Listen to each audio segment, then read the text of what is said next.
जय हिंद दोस्तों। आज हम लोग इस वीडियो में क्लास 9th केमिस्ट्री चैप्टर 2 पदार्थ का वर्गीकरण इसके लघुत्तरीय प्रश्नों को सॉल्व करने वाले हैं। पहला प्रश्न है, निम्नलिखित पदार्थों को तत्व, यौगिक और मिश्रण में वर्गीकृत करें। तो ये देखिए यहाँ पे दिया गया है, इन सभी को हमें तत्व, यौगिक और मिश्रण में बांटना है अलग अलग। तो इसका उत्तर लिखने के लिए पहले देखिए यहाँ पे तत्व, यौगिक और मिश्रण, इन तीनों को अलग अलग भागों में बांटा गया है। तो तत्व में जस्ता, ग्रेफाइट और हीरा हो जाएगा। यौगिक में सोडियम बाइकार्बोनेट, एल्कोहल, और यहाँ पे मिश्रण में हो जाएगा समुद्र का जल, मिट्टी, साबुन, कोयला, कागज इत्यादि। तो आप लोग इन तीनों का विभाजन करके लिख लेंगे। दूसरा नंबर प्रश्न है, निम्नलिखित में भौतिक और रासायनिक परिवर्तनों की पहचान करें। तो ये देखिए यहाँ पे दिया गया है, तो इन सभी को हमें भौतिक परिवर्तन और रासायनिक परिवर्तन में अलग अलग लिखना है। इसका उत्तर लिखने के लिए यहाँ पे देखिए भौतिक परिवर्तन और रासायनिक परिवर्तन, तो इन दोनों में लिखेंगे तो मोम का पिघलना ये हो जाएगा भौतिक परिवर्तन, क्योंकि इसको हम पुनः प्राप्त कर सकते हैं। फिर रासायनिक परिवर्तन में हो जाएगा देखिए एक बच्चे का विकास, दूसरा हो जाएगा दूध से दही बनना, तीसरा हो जाएगा लकड़ी का जलना। तो आप लोग लिख लेंगे। अगला प्रश्न है, तत्व और यौगिक में कोई दो अंतर बताएं। इसका उत्तर लिखेंगे कि पहला कि तत्व का सूक्ष्मतम कण परमाणु कहलाता है, और दूसरा कि तत्व सिर्फ एक ही पदार्थ का बना होता है, जबकि यौगिक का लिखेंगे कि यौगिक का सूक्ष्मतम कण अणु कहलाता है, और दूसरा कि यौगिक विभिन्न प्रकार के परमाणुओं का बना होता है। 4 नंबर प्रश्न है, मिश्रण के किन्हीं दो गुणों को लिखें। मिश्रण का पहला गुण लिखेंगे कि मिश्रण के बनने में ऊर्जा परिवर्तन नहीं होता है, और दूसरा कि इसके द्रव्यंक क्वथनांक गुण निश्चित नहीं होते हैं। 5 नंबर प्रश्न है, विलेय और विलायक में क्या अंतर है, स्पष्ट करें। इसका उत्तर लिखेंगे कि जो पदार्थ द्रव में घुलकर विलयन बनाता है वह विलेय कहलाता है, जबकि जिस द्रव में किसी पदार्थ को घुलाया जाता है उस द्रव को विलायक कहते हैं। तो आप लोग इन दोनों में अंतर लिख लेंगे। अगला प्रश्न है, आप कैसे समझते हैं कि ऑक्सीजन एक तत्व है। इसका उत्तर लिखेंगे कि ऑक्सीजन एक तत्व है क्योंकि अब तक ऑक्सीजन में किसी भी अन्य तत्व की उपस्थिति नहीं पाई गई है। जब शुद्ध ऑक्सीजन की अभिक्रिया शुद्ध हाइड्रोजन के साथ कराई जाती है तो सिर्फ जल बनता है। इन्हीं कारणों से ऑक्सीजन को एक तत्व माना जाता है। अगर आप लोगों को यह वीडियो अच्छा लग रहा होगा तो चैनल को सब्सक्राइब कर देंगे और अपने दोस्तों के पास शेयर कर देंगे। अगला प्रश्न है, किन्हीं चार उपयोगी मिश्रणों का उल्लेख करें।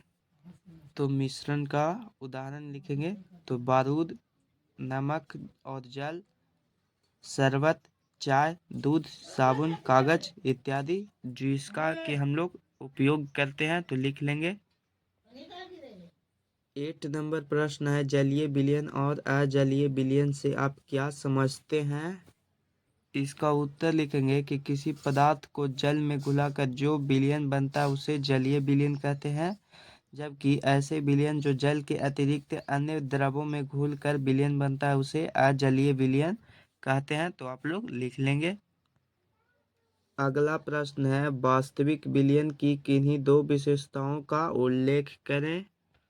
तो इसका पहला विशेषता लिखेंगे कि वास्तविक विलयन पूर्णतः समांग होता है, और दूसरा कि इसमें विलयन के कण विलायक के कणों के मध्य स्थित रिक्त स्थानों में प्रविष्ट कर जाते हैं। 10 नंबर प्रश्न है, असंतृप्त विलयन से क्या समझते हैं। इसका उत्तर लिखेंगे कि किसी निश्चित ताप पर बना हुआ विलयन जिसमें विलयन की और अधिक मात्रा उस ताप पर घुलाई जा सकती है उसे असंतृप्त विलयन कहते हैं। अगला प्रश्न है, असंतृप्त विलयन और संतृप्त विलयन में क्या अंतर है, स्पष्ट करें। इसका उत्तर लिखेंगे कि किसी निश्चित ताप पर बना हुआ विलयन जिसमें विलय की और मात्रा उस ताप पर घुलाई जा सकती है उसे असंतृप्त विलयन कहते हैं, जबकि किसी निश्चित ताप पर बना हुआ विलयन जिसमें की अधिकतम मात्रा घुली हो उसे संतृप्त विलयन कहते हैं। अगला प्रश्न है, अति संतृप्त विलयन क्या है। इसका उत्तर लिखेंगे कि वह संतृप्त विलयन जिसमें विलय की मात्रा उस विलयन को संतृप्त करने के लिए आवश्यक विलयन की मात्रा से अधिक घुली हुई हो उसे अति संतृप्त विलयन कहते हैं। प्रश्न है किसी पदार्थ की विलयता की परिभाषा लिखें। विलयता पर ताप और दाब का क्या प्रभाव पड़ता है। इसका उत्तर लिखेंगे कि किसी निश्चित ताप और दाब पर 100 ग्राम विलायक में किसी विलय की घुलने वाली अधिकतम मात्रा जो विलयन को संतृप्त कर दे उस ताप पर और दाब पर उस विलयन की उस विलायक में विलयता कहलाती है। किसी द्रव में ठोस पदार्थ की विलयता पर दाब का प्रभाव बहुत ही कम पड़ता है। और दूसरा कि ताप बढ़ने पर किसी विलायक में ठोस पदार्थ की विलयता बढ़ जाती है। तो आप लोग लिख लेंगे इसका उत्तर।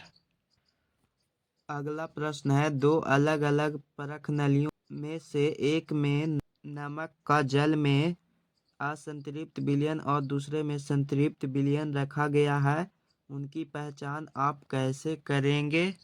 इसका उत्तर लिखेंगे कि उसकी पहचान करने के लिए यह विलयन संतृप्त है या असंतृप्त उस विलयन में थोड़ा विलय डालकर कांच की छड़ से अच्छी तरह मिलाएंगे। यदि विलय घुल जाता है तो तब विलयन असंतृप्त है, अन्यथा यदि नहीं घुला तो वह संतृप्त विलयन होगा। तो आप लोग लिख लेंगे इसका उत्तर। 15 नंबर प्रश्न है कोलाइडी विलयन क्या है। तो इसका उत्तर लिखेंगे कि कोलाइड विलयन की वह अवस्था है जिसमें विलय के कणों का आकार वास्तविक विलयन और निलंबन में उपस्थित कणों के आकार का मध्यवर्ती होता है, उसी को कोलाइडी विलयन कहा जाता है। 16 नंबर प्रश्न है निम्नलिखित में प्रत्येक का एक उदाहरण दे। पहला है पायस, दूसरा जल, एरोसोल, झाग। इन सभी का तो पायस का उदाहरण हो जाएगा दूध, जेल का उदाहरण हो जाएगा मक्खन, एरोसोल का हो जाएगा कुहासा और झाग का हो जाएगा स्याही। आप लोग इसका उत्तर लिख लेंगे। और अभी तक आप लोग इसके अतिलघु उत्तरीय और दीर्घ उत्तरीय प्रश्नों के हल नहीं देखे हैं तो जाकर देख लेंगे, उसका भी लिंक डिस्क्रिप्शन बॉक्स में दे दिया गया है। तो फिर मिलेंगे हम लोग एक नए वीडियो के साथ। जय हिंद, जय भारत।